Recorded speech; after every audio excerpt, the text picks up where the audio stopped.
kelas dari Kabupaten Lampung Timur. Budaya positif adalah budaya yang harus diterapkan di sekolah kita masing-masing. Dan keyakinan kelas harus disepakati oleh siswa. Nah, bagaimana cara menerapkan budaya positif di lingkungan sekolah agar kita menyamakan persepsi antara kita dan guru-guru di sekolahan, dan bagaimana pula keyakinan kelas dirumuskan dan dibentuk bersama siswa. Mari kita saksikan bersama-sama. Selamat menyaksikan. Assalamualaikum warahmatullahi wabarakatuh. Waalaikumsalam warahmatullahi wabarakatuh. Yang terhormat Ibu Indrawati SPD, yang terhormat Bapak Ibu Guru SDN 3 Pematang Pemalu. Alhamdulillah ya rabbil alamin wa bihi nasta'in wa ala umuri dunya waddin. Assalatu wassalamu ala asyrofil anbiya'i wal mursalin wa ala alihi wa sahbihi ajmain. Amma ba'du. Susunan acara diseminasi budaya positif yang Bapak dan Guru SDN 3 Pematang Pemalu, pada kesempatan pagi hari ini kita dalam suatu rangka kegiatan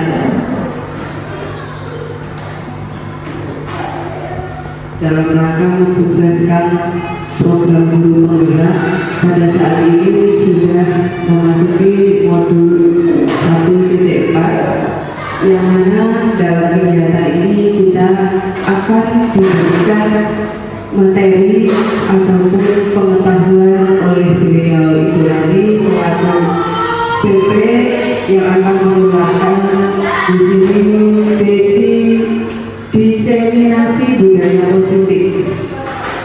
Dalam kegiatan ini besar harapan saya selaku kepala sekolah dan juga Bapak Ibu dan guru lainnya bisa menerima serta bisa mengembangkan apa yang disampaikan oleh PP dalam kegiatan hari ini. Saya sendiri juga belum seberapa mengerti diseminasi budaya positif itu apa saja, jadi saya selaku kepala sekolah dan juga Ibu Dewan Guru sangat mengharapkan hal-hal tersebut dalam kegiatan ini bisa kami serap baik nanti di lingkungan kita sebagai guru ataupun di peserta didik.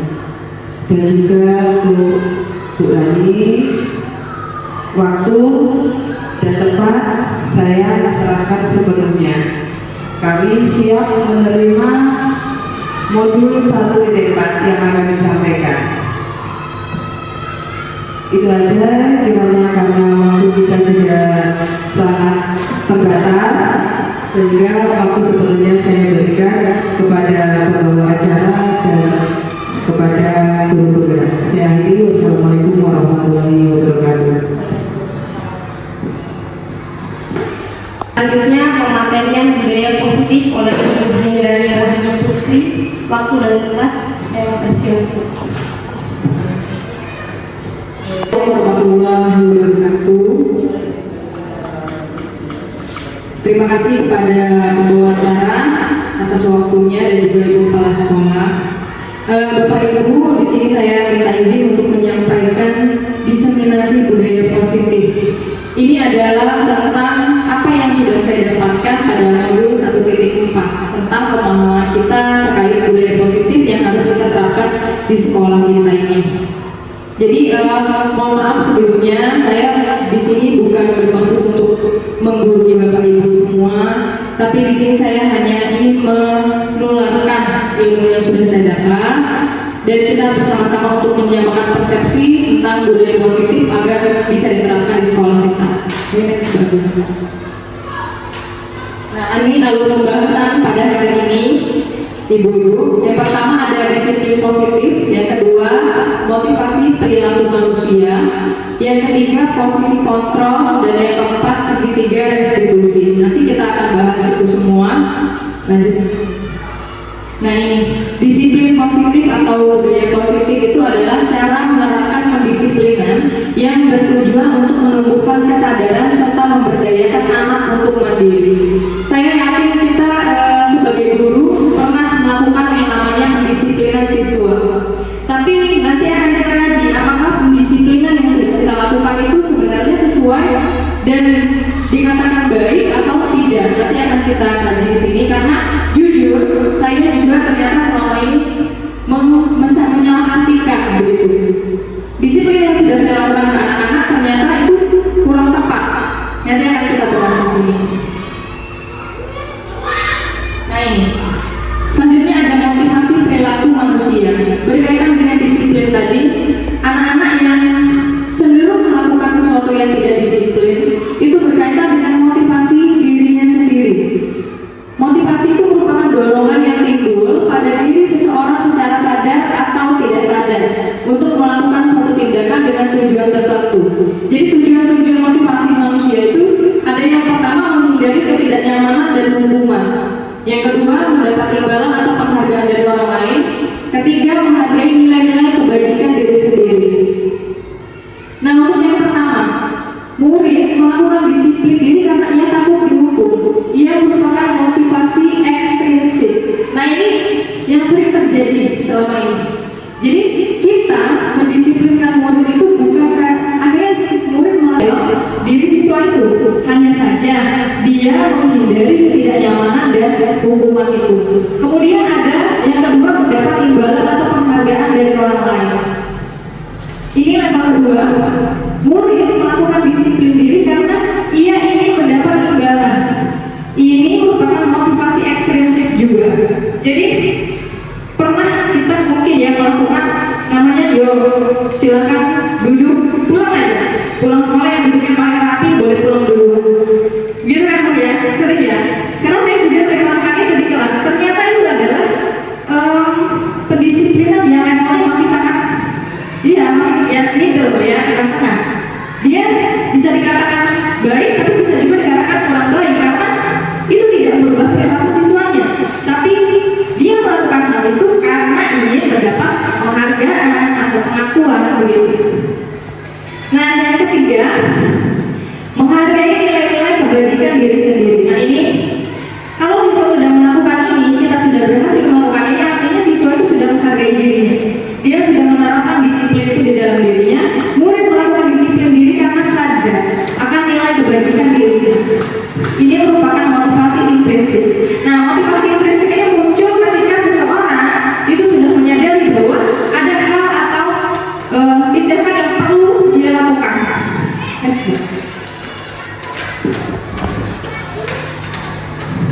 Selanjutnya ada, nah ini konsep disiplin identitas gagal.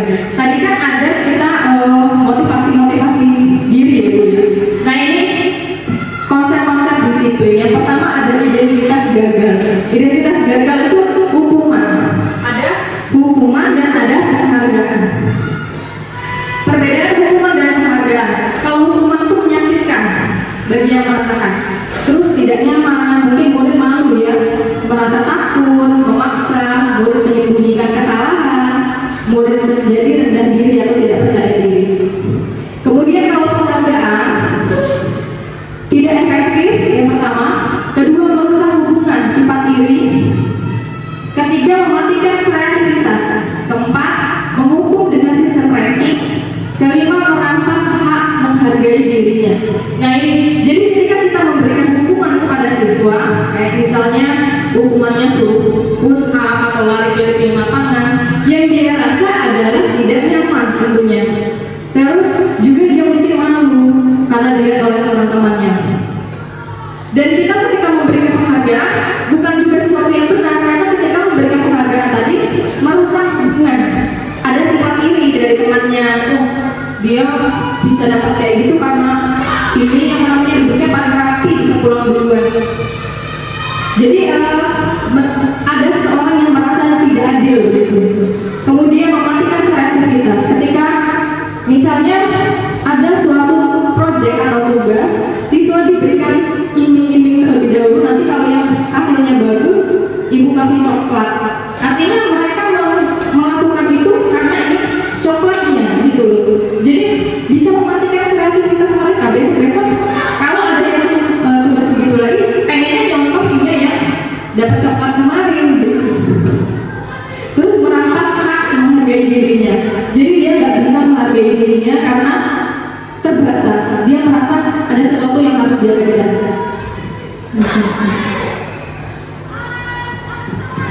Selanjutnya ada konsep disiplin identitas sukses. Nah, ini adalah disiplin yang dikatakan sukses. Ada konsekuensi dan ada restitusi. Kalau konsekuensi itu berkaitan dengan kesepakatan. Ketika kita membuat suatu keyakinan, sepakatnya kalau kamu melanggar konsekuensinya begini. Nah, itu adalah konsekuensi. Jadi kalau konsekuensi penguatannya jangka pendek, perlu monitoring berkelanjutan, terus stimulus dan respon harus saling berkaitan, murid menghormati peraturan, dan kehilangan waktu untuk merenungi kesalahan. Jadi kalau konsekuensi, siswa sudah ketika dia melakukan kesalahan dia sudah tahu. Misalnya datang terlambat, kalau datang terlambat kamu nggak boleh masuk jam pertama misalnya. Dia sudah tahu, oh saya sudah terlambat nih, berarti nggak masuk jam pertama. Itu apa ya? Kehilangan waktu dia untuk merenungi kesalahannya, karena dia sudah tahu lebih dulu kok pasti nanti hukumnya begini, karena kan sudah disepakati lebih dulu. Nah, yang paling baik adalah restitusi. Ini restitusi. Restitusi itu membuat murid bertanggung jawab untuk perilaku yang sudah dia lakukan. Kemudian fokus pada pemecahan masalah jangka panjang. Murid menghormati dirinya dan orang lain. Ada teori kontrol dan murid bersemangat memperbaiki kesalahannya. Ada yang namanya restitusi. Apa itu restitusi? Nah, ini konsep disiplin pendekatan restitusi. Sebuah cara menanamkan disiplin positif pada siswa. Restitusi adalah proses menciptakan kondisi bagi murid untuk memperbaiki kesalahan mereka, sehingga mereka bisa kembali pada kelompok mereka dengan karakter yang lebih kuat. Jadi kalau restitusi, ketika kita mendapati siswa yang bermasalah, jadi ada tahapannya di dalam restitusi. Nanti ada kita memvalidasi dulu tindakan asal, kemudian menstabilkan identitas, kemudian juga nanti ada kita kembali kepada keyakinan siswa itu sendiri. Nah, ciri-ciri restitusi yang pertama, bukan menembus kesalahan, namun belajar dari kesalahan. Kedua, memperbaiki hubungan. Ketiga, tawaran bukan paksaan. Keempat, menuntut untuk melihat ke dalam diri. 5, mencari kebutuhan dasar yang mendasari tindakan. 6, fokus pada karakter bukan tindakan. Dan 7, menguatkan dan fokus pada solusi. Nah, ini perbedaannya ya, perbedaan hukuman, konsekuensi dan restitusi tadi. Contoh kasusnya, siswa sering tidak mengerjakan PR. Kalau kita memberikan hukuman, itu kita menghukum siswa tersebut hormat bendera selama 10 menit. Atau kita marah, guru marah dan murid menjadi takut, itu adalah hukuman. Dan ini yang paling umum dilakukan. Kemudian, kalau konsekuensi sendiri, guru memberikan konsekuensi untuk mengerjakan PR-nya saat istirahat atau dikerjakan sebanyak 3 kali lipat. Guru tegas dan siswa menghormati peraturan. Itu ya. Jadi kalau hukuman dia lebih kepada mental siswa. Kalau konsekuensi tadi sudah berlaku perjanjian antara siswa dan guru. Dan sedangkan kalau restitusi, guru menanyakan dulu keyakinan kelas atau keyakinan diri siswa dan membantu siswa menyelesaikan masalahnya. Guru terbuka dan siswa menghormati dirinya serta orang lain, yaitu gurunya. Nah, ini ada 5 posisi kontrol restitusi kita sebagai guru. Yang pertama adalah penghukum. Di restitusi itu baik, tapi bukan berarti tidak ada penghukum. Di restitusi ada yang namanya penghukum. Penghukum itu juga ya seperti yang dilakukan kepada umumnya. Ketika siswa melakukan kesalahan, kita langsung menghukum. Itu namanya penghukum. Tapi itu tidak baik dan tidak disarankan untuk dilakukan. Kemudian ada pembuat merasa bersalah. Kalau pembuat merasa bersalah, ketika anak berbuat salah, kita berusaha memanggil anak, kemudian kita mengarahkan pembicaraan untuk dia mengakui dan merasa bahwa tindakan yang dilakukan itu adalah salah, tapi tidak menjudge anak itu. Kemudian ada teman. Kalau teman, ya kita berusaha menjadi seperti siswa itu. Kita bisa berusaha merasakan apa yang dia rasakan, merangkul ya teman dengan bahasa-bahasa yang enak gitu, yang masuk oleh siswa.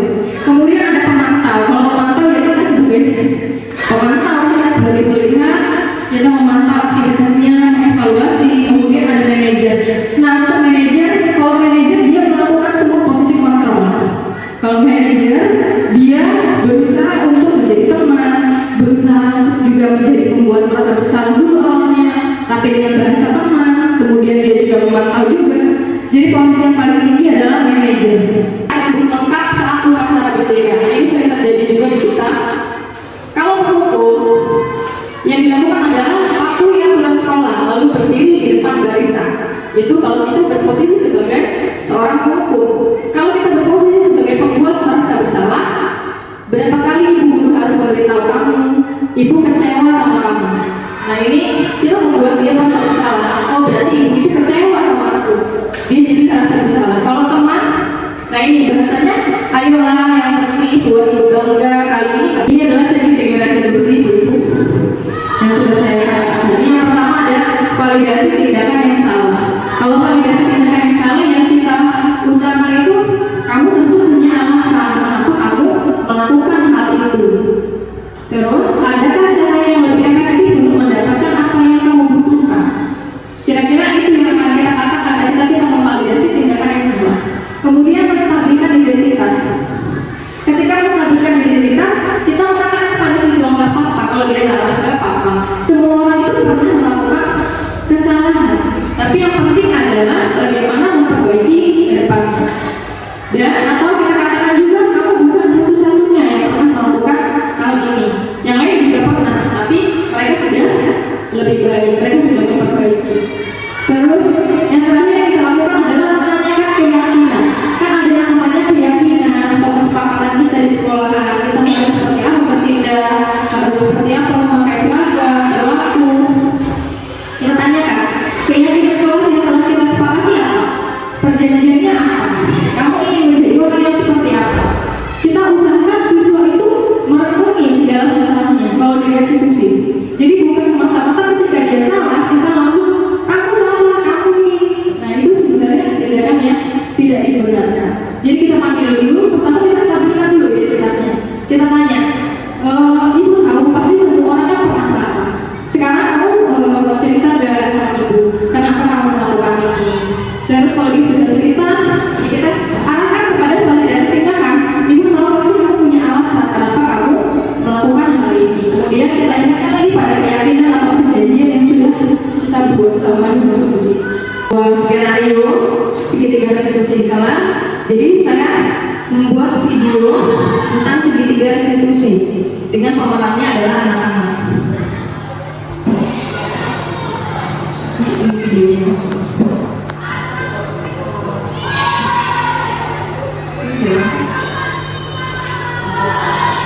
Saat garis istirahat berdiri, gurunya memanggil Desa untuk segera menemuinya di ruang guru untuk menyelesaikan permasalahan menggunakan segitiga restitusi.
Berapa kegiatannya? Pertanyaan yang diajukan oleh guru sebagai manajer. Tadi kan posisi restitusi yang paling tinggi adalah manajer.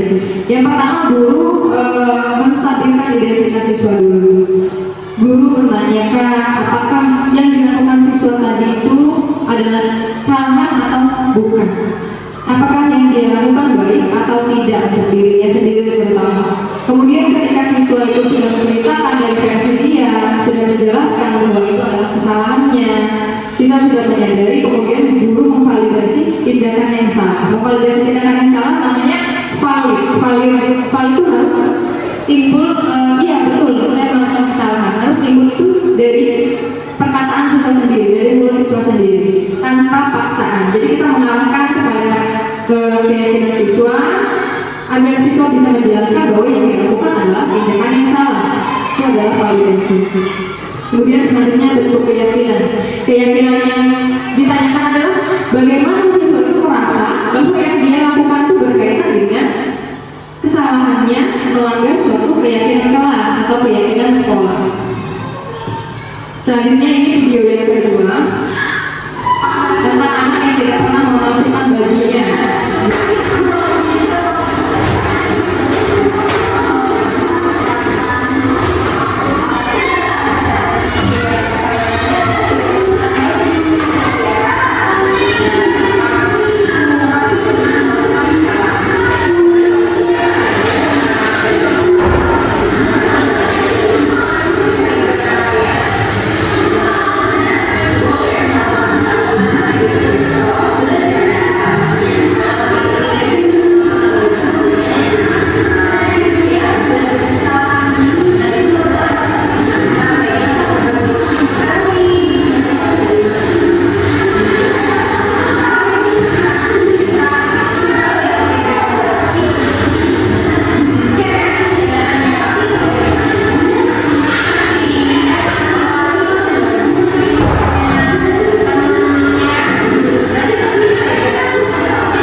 Kita berusaha membuat siswa itu agar siswa berada di posisi dia merasa bersalah dan memiliki tanggung jawab di dirinya sendiri akibat kesalahan yang dia lakukan. Akhirnya siswa mengerti bahwa yang dia lakukan adalah berkaitan dengan ketidakdisiplinan. Nah, ibu-ibu, pematerian untuk budaya positif ini sudah saya sampaikan. Dari sini kira-kira adakah yang ingin ditanyakan? Silakan.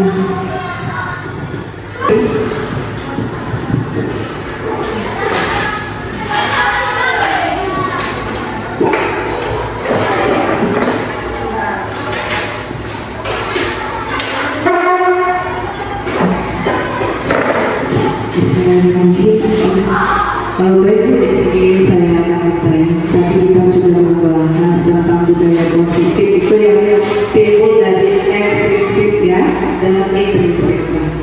Dari kasus-kasus yang sudah dijelaskan tadi, itu memang kasus yang sering terjadi di kelas kita ya. Nah, ini saya mau tanya berdasarkan kasus tersebut memang sudah sering kita lakukan institusi yang paling tinggi adalah kita sebagai manajer ya. Cuman di situ ini kasus saya di kelas 4. Di kelas 4 ini ada satu siswa yang luar biasa, dia dari segi membaca kurang lancar. Terus setiap tugas dia tidak pernah namanya mengerjakan. Tapi di sini saya sudah berperan sebagai manajer. Di sini saya sebagai teman juga saya sudah lakukan. Tapi belum ada budaya positif intrinsik yang timbul dari siswa tersebut. Nah ini gimana Bu?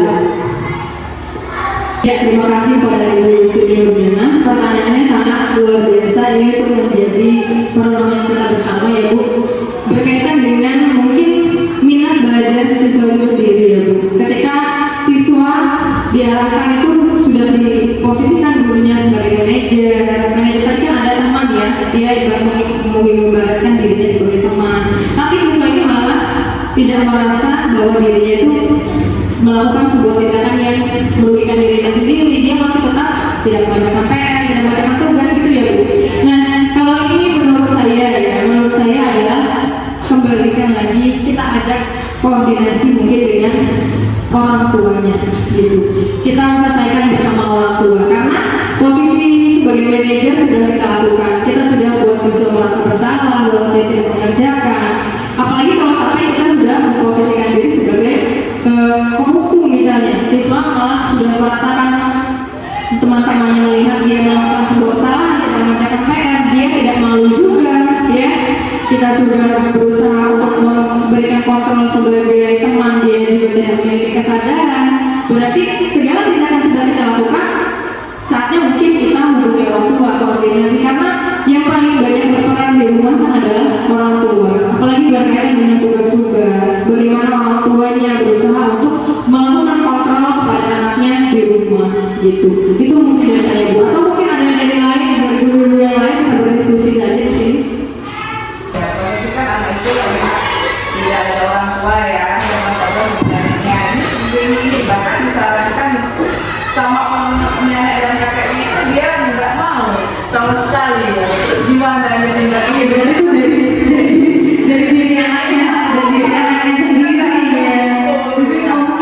Mungkin butuh pendekatan khusus lagi Bu. Ibu mungkin gunakan strategi apa ya, lebih ke perhatian. Tadi kan ada ya, kebutuhan manusia itu sebenarnya banyak. Kebutuhan manusia itu ada kasih sayang, kebutuhan untuk pengakuan, penghargaan.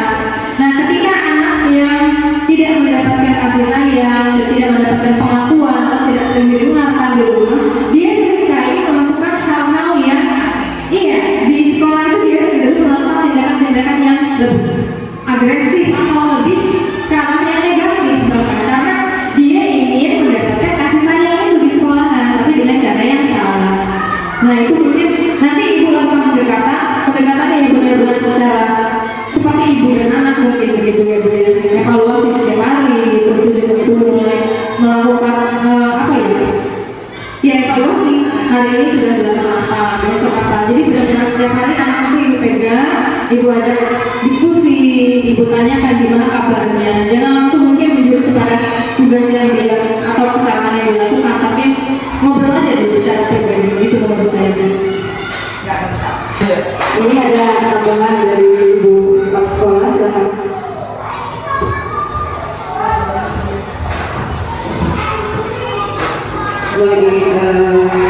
Menambahkan daripada kasus yang terjadi di kelas 4, bahwasanya dari kasus tersebut kita sebagai guru berperan sebagai teman sudah, berperan sebagai manajer sudah, kemudian kita sudah bermusyawarah dengan orang tuanya juga sudah, bahwasanya memang di sekolah itu ada beberapa walaupun tidak banyak, 1-2 ada anak yang berkebutuhan khusus.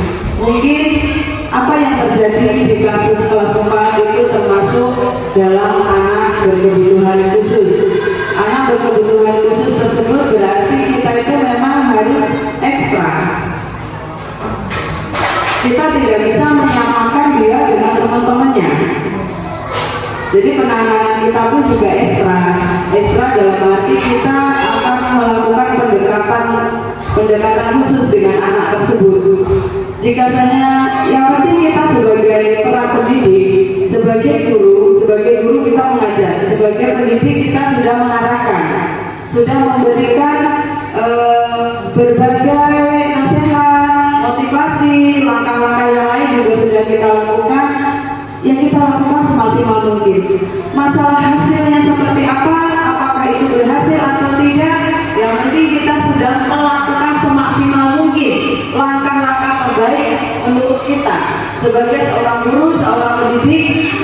Kita sudah lakukan untuk hasilnya kembali lagi kepada anak tersebut. Harapan kita sebagai pendidik dengan apa yang kita lakukan itu akan merubah perilaku anak tersebut.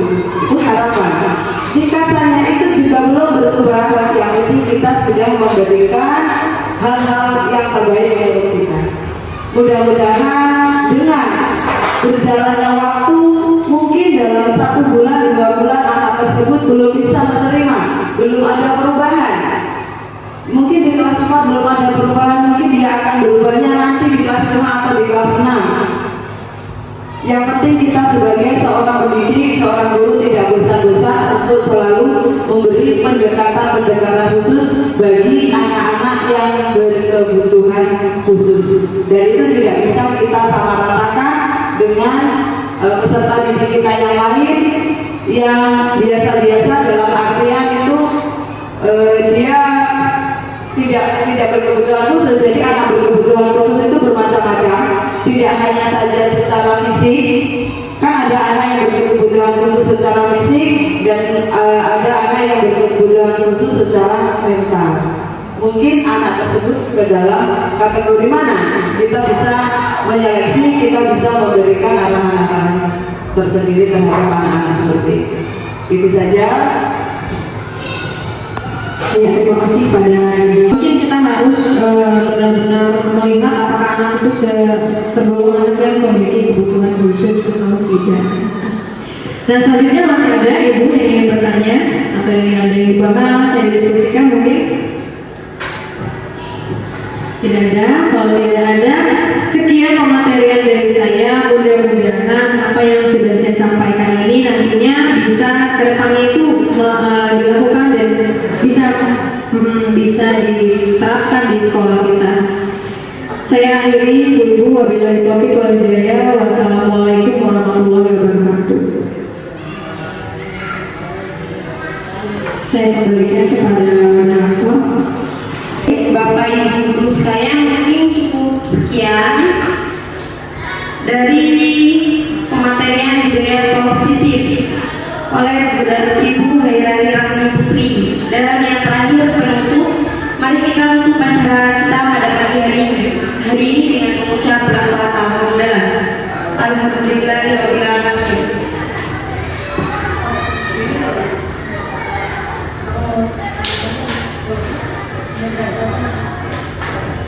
Dan akhirnya wassalamualaikum warahmatullahi wabarakatuh.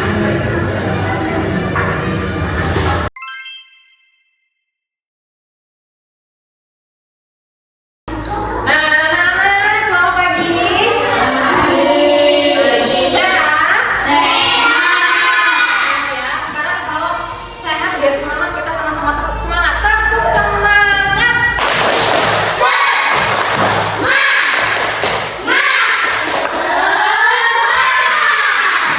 Nah,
Oke,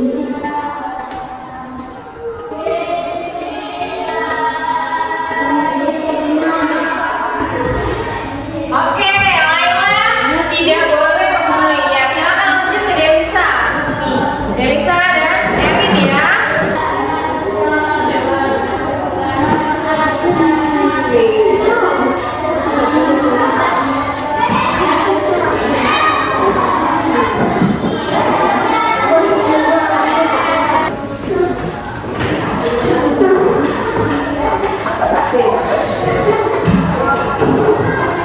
Tidak boleh membawa. Oke, Delisa kesini. Ya, lanjut. Sisil sama Adam ya. Tidak.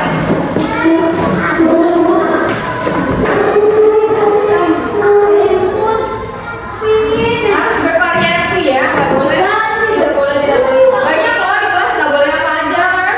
Boleh nggak makan di kelas? Boleh. Makan di kelas. Boleh nggak tidur di kelas? Banyak ya. Tidak boleh. Boleh coret-coret tembok? Boleh.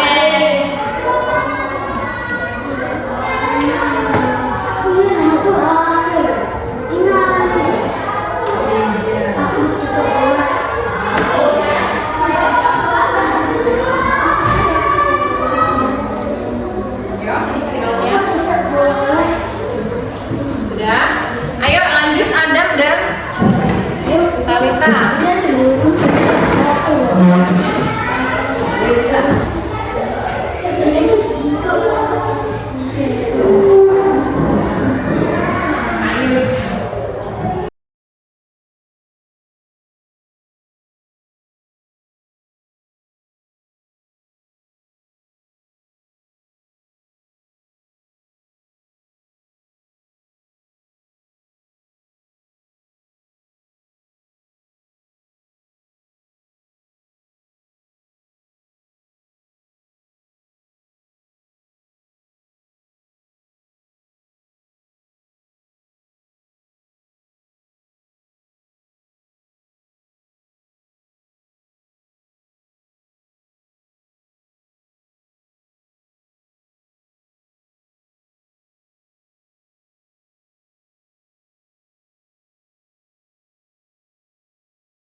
Tidak boleh makan di kelas. Oke. Sini, dar. Zawa.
Mencontek kayaknya betul tadi loh, Zawa.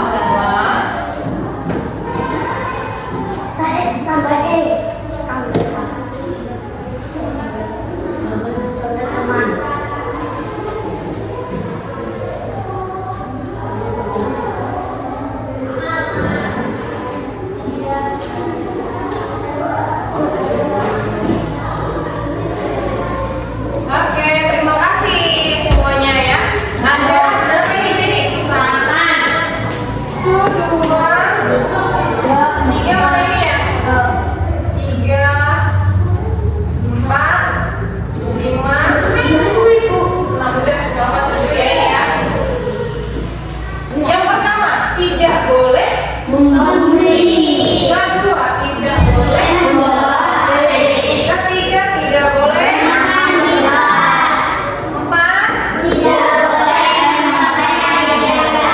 Lima, tidak boleh membuang sampah sembarangan. Enam, tidak boleh tidur di kelas. Tujuh, tidak boleh mencontek waktu kuliah. Nah, sekarang ada 7 peraturan ya. Aturan yang kalian namakan aturan. Tapi di dalam kesepakatan itu nggak boleh atau dilarang menggunakan kata tidak. Ya. Kalau di sini tidak boleh membuli, berarti kita harus apa? Kan nggak boleh menggunakan kata tidak. Ubah kalimatnya agar enak didengar dan tidak menggunakan kata tidak.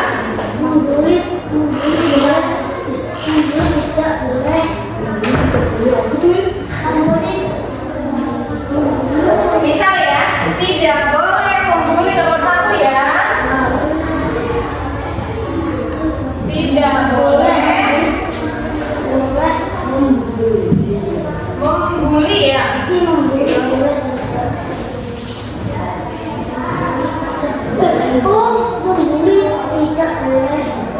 Jangan menggunakan kata apa?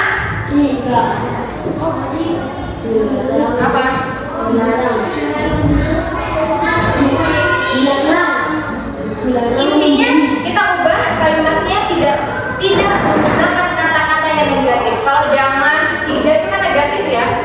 Berarti keras, jangan, tidak ya. Berarti apa? Sama aja dilarang. Ayo apa?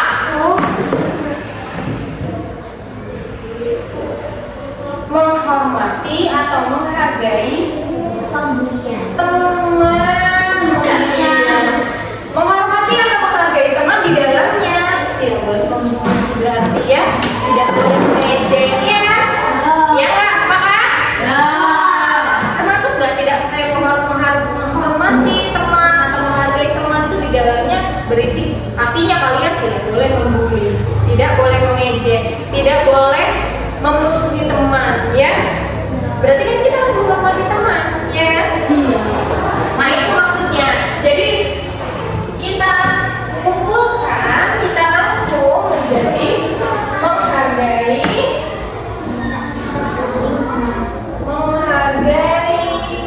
orang lain ya, baik teman dan orang tua.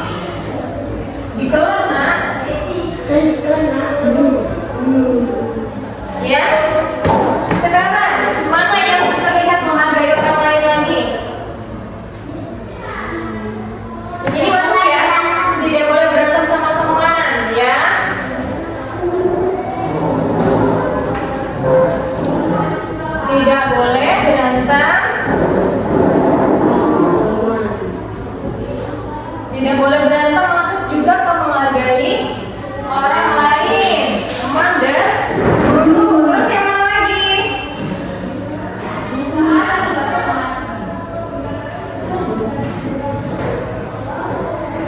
Sudah? Sudah. Kemudian yang 3 berarti mana dulu yang mau didahulukan? Tidak boleh contek. Kita buat di sini. Tidak boleh.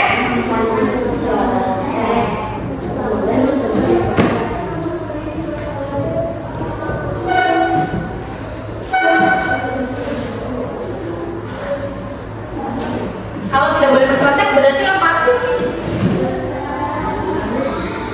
Ayo. Menghargai orang lain, teman dan guru. Kalau tidak boleh mencontek termasuk di dalam apa?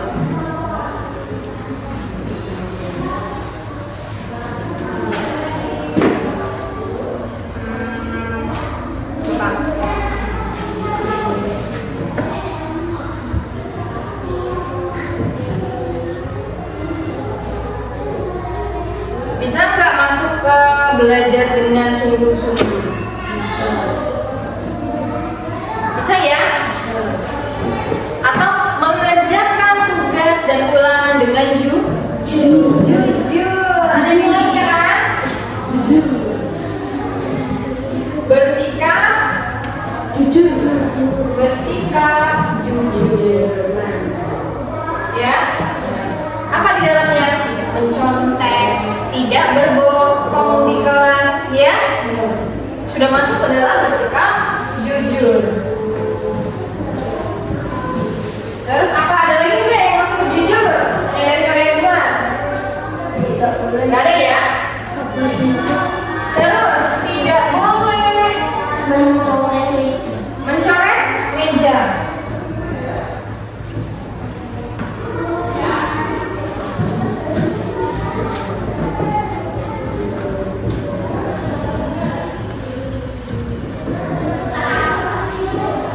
Apa itu? Tidak boleh mencoret meja.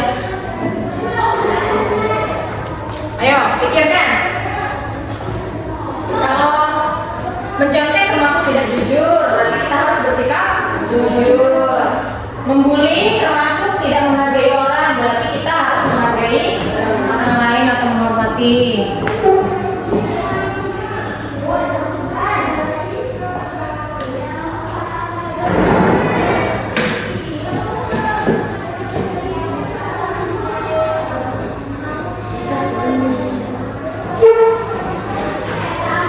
Sopan santun masuk nggak? Masuk ya. Sopan santun yang paling contohnya sopan nggak itu? Enggak. Terus ada lagi nggak yang ada depan saya sopan santun? Di kelas. Berarti tidak boleh bersikap sopan santun.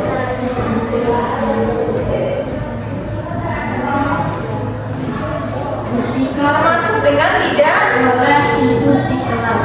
Tidak boleh tidur di kelas.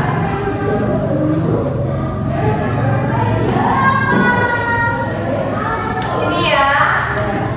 Terus tidak boleh apa lagi? Tidak boleh makan di kelas. Tidak boleh makan di kelas.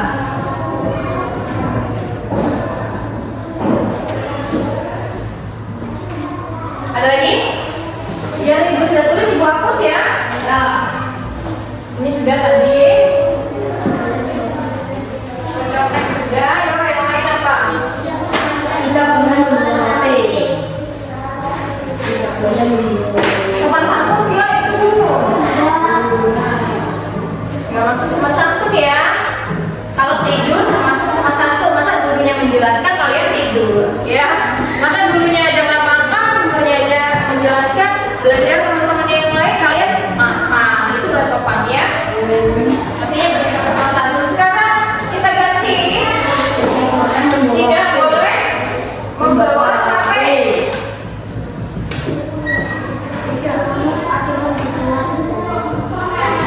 Membawa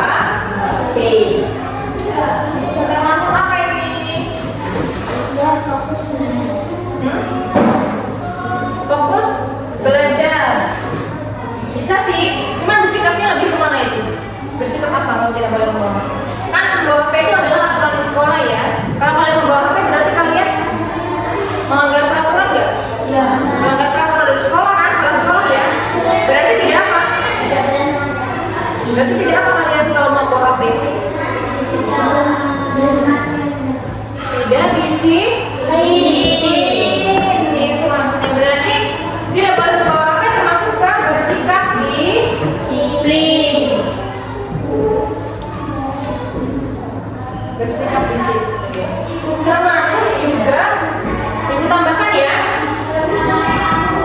tidak datang tepat waktu, tidak datang terlambat. Kalau tidak datang tepat waktu terlambat berarti, ya kan? Kalau tidak datang terlambat berarti tepat waktu. Ya, disiplin ya.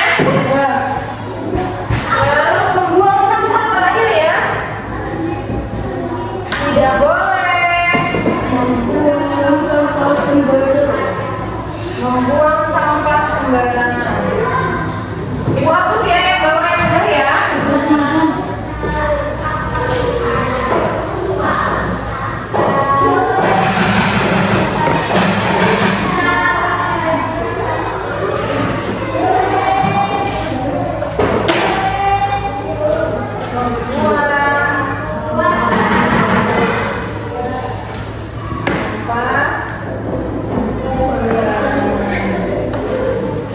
Ini masuk ke apa? Menjaga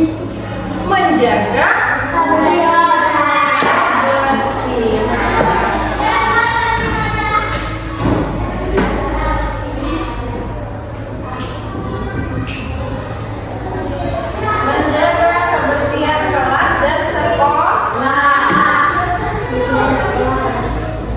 Nah, inilah yang ibu maksudkan. Tadi kan ibu bilang membuat kesepakatan atau keyakinan kelas ya. Kita harus tentukan dulu peraturan apa yang harus kita patuhi. Kalian tulis tadi satu-satu menekan peraturannya. Yang namanya peraturan ada kata tidak, ada kata jangan, ada kata dilarang, ya. Nah, sekarang kalau keyakinan kelas berbeda dengan aturan. Kalau keyakinan kelas tidak boleh atau disarankan untuk tidak menggunakan kata tidak, dilarang, jangan, ya. Jadi tentukan hanya menentukan poin-poinnya saja. Seperti itu tadi kan kita ada berapa nilai ya? Bisa dirangkum menjadi berapa keyakinan? 1, 2, 3, 4, 5 ya. Dari 9 kalimat larangan bisa kita rangkum menjadi 5 keyakinan. Ya. Ada apa aja yang pertama? Menghargai orang lain. Ada kata tidaknya enggak? Enggak, ya. Tapi di dalamnya ada peraturan tidak boleh mengejek, tidak boleh membuli, mendengarkan guru ngobrol, mendengarkan guru menjelaskan ya, tidak ngobrol sendiri-sendiri ya. Terus ada bersikap jujur, tidak menggunakan kata tidak juga kan? Nggak ada kata dilarang, nggak ada kata jangan ya, hanya kata bersikap jujur. Tapi di dalamnya banyak maknanya, aturannya banyak. Yang termasuk dalam bersikap jujur, ya, tidak mencontek ya, terus tidak berbohong sama guru ya. Misalnya kalian mau ke kantin tapi alasannya ke toilet, ya, jujur nggak itu? Nah, itu berarti tidak boleh dilakukan di kelas karena sudah ada yang namanya bersikap jujur. Terus ada bersikap sopan santun, ya. Yang masuk dalam sopan santun apa aja aturannya? Ya tidak boleh mencoret, tidak boleh mencoret meja, ya. Tidak boleh tidur, tidak boleh makan di kelas. Terus tidak boleh membantah omongan guru, ya. Kalau misalnya bajunya tidak dimasukkan, itu termasuk dalam apa? Disiplin, ya. Baju tidak dimasukkan, disiplin. Tidak pakai sepatu, disiplin, ya. Terus ngobrol saat gurunya menjelaskan termasuk mana? Sopan santun, menghargai, ya. Terus ada bersikap disiplin, nggak